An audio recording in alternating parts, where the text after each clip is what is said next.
Olá, eu vim aqui conversar um pouquinho com vocês. Eu tenho uma coisa muito interessante para compartilhar. Essas últimas semanas eu tenho atendido muitos casos que me fizeram voltar para a mesma intensidade de entender o quanto o nosso inconsciente ele tá só tentando nos salvar o tempo inteiro. Por um lado, eu diria que é fantástico a forma que ele nos defende de tudo, como ele quer nos proteger, como ele faz fundos e mundos para nos proteger, para nos deixar seguro, para afastar o perigo, para mudar a sensação que a gente está sentindo. Mas ao mesmo tempo, na outra parte, eu falaria de um jeito talvez meio errado, mas ele também acaba sendo burro se a gente pensar em termos lógicos. Claro que esse não é o melhor termo, porque a sobrevivência nunca vai ser burrice. Mas ele acaba sendo muito disfuncional para a vida real. E eu vou explicar para vocês do que eu tô querendo dizer. Eu vou usar um termo que, inclusive,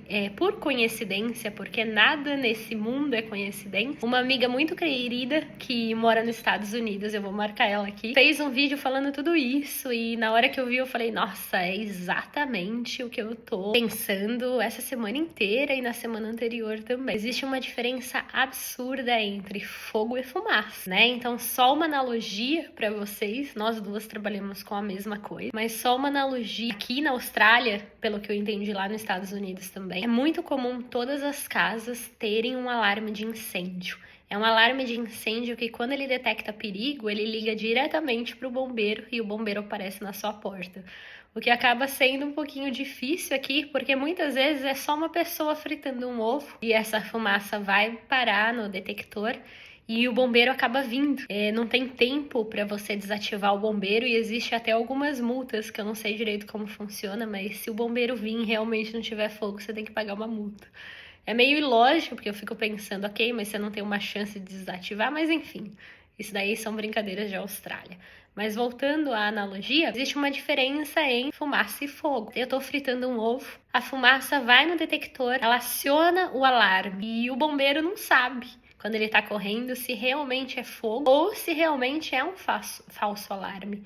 E a nossa vida real, funcional, na verdade, é a mesma coisa. Muitas vezes o que a gente sente, o perigo que o nosso inconsciente detecta e a química que é liberada, não é real. Mas, como é um ato de sobrevivência, o nosso corpo inteiro entra no modo luta ou fuga, que é o sistema simpático. E ele não quer mais sentir aquilo, ele quer se livrar do perigo a qualquer custo, ele tá desesperado. E o nosso consciente, várias outras partes, o córtex, outras coisas que eu poderia trazer aqui, ele acaba se fechando, porque a prioridade é salvar a vida. Então é como se o ser ficasse lógico e ele vê perigo iminente aonde não tem. E aí vem aquele monte de reação exatamente inconsciente, que a pessoa ela tá convencida que dessa vez ela tá em perigo, dessa vez é real o que ela tá sentindo. Só que a maioria das vezes, quando a gente detecta esse padrão, que a gente precisa entender toda a fisiologia, a neurofisiologia que tá por trás, é outro alarme falso. Só que aí que começa os problemas da vida, né? As reações não legais, os problemas de relacionamento, aquelas ações repetitivas que desgastam tudo. E por que eu tô trazendo isso aqui para vocês? Porque é tão comum e a gente não tem ideia. É tão comum que a maioria dos relacionamentos bons se desgastem por isso e a gente se acha culpada, ou em outro momento a gente acha que o outro é culpado, mas é o outro que fez isso, mas o outro causou isso, só que a gente não põe atenção de pode até ser que o outro não foi perfeito, mas por que o meu alarme tá tão sensibilizado assim? E aí é a parte que eu mais amo. Normalmente a gente cai na infância primária nos primeiros 7 anos, né? Quando aquela criança que precisava de nutrição, de proteção e de várias outras coisas por situações diversas, que eram melhor do que os pais podiam oferecer, ela se sentia extremamente não nutrida emocionalmente, extremamente em perigo, extremamente rejeitada, como se o ser ali não estivesse disponível o tempo inteiro ou estivesse disponível, mas já não estaria.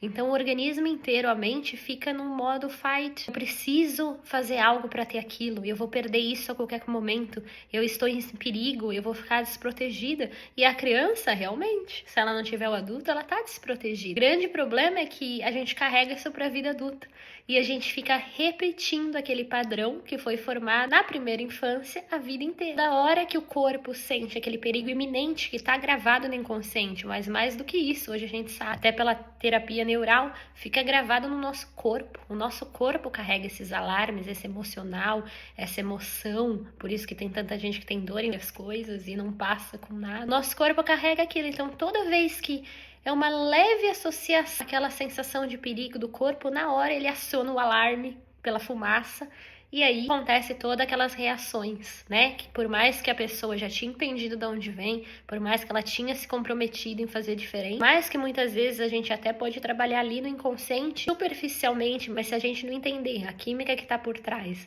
e se a gente não entender da onde vem, o que que montou aquilo, fica muito difícil a gente desarmar algo. A gente não consegue desarmar algo pelo topo. A gente precisa desarmar algo desde a base. E isso me faz pensar o quanto a vida poderia ser mais fácil se todo mundo tivesse consciência, entendimento, conhecimento disso, né? Que não existe temperamento difícil, personalidade difícil. Existe uma para sempre, né? Existe uma personalidade, um temperamento que foi, na verdade, uma ferramenta de defesa. E quando a gente tem consciência e a gente quer mudar isso, inclusive para bem próprio, para se sentir melhor, para reagir melhor, para trazer paz para si mesmo, né, para viver em modo de segurança, tudo muda.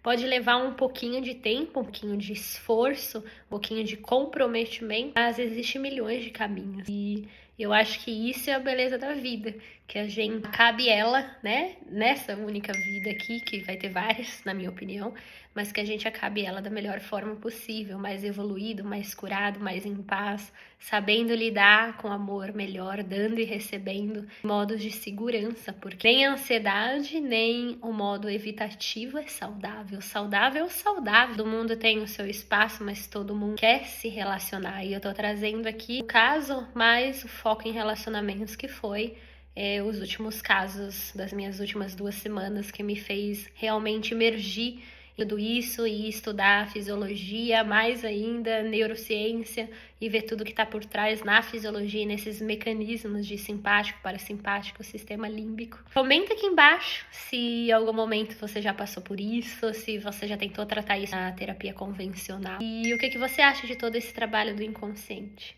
Muito obrigada!